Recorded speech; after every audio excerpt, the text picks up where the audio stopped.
One of the things I also wanted to kind of talk about was planning, the importance of planning.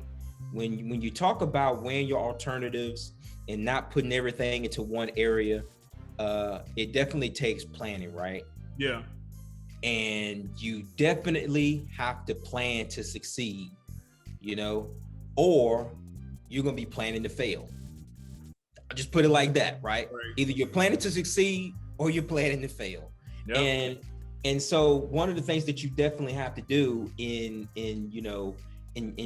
you're trying not to put all your eggs in one basket, that planning piece is very important. And I think about, it's a parable that Jesus told as far as talked about counting up the costs. It's over in Luke or whatever, Luke 14, I believe. But it talks about counting up the costs and, when building a tower and all those types of things. But planning is so important, right? You have to make sure that you plan, because the unexpected can happen.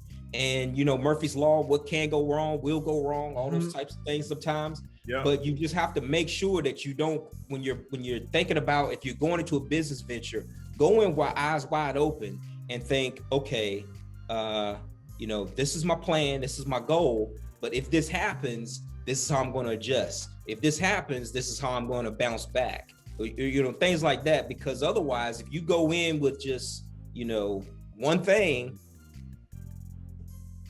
if it doesn't work out, then you're kind of stuck. Yeah. But planning, use some wisdom, fathers, mothers, teach your kids, that if you're doing something like that, make sure you're planning to succeed, or else you're planning to fail. Okay. So just make sure you're doing that, and you're kind of thinking through what could happen. Okay, if this happens, I'm going to do this, planning for those contingencies, because you never know. Yeah.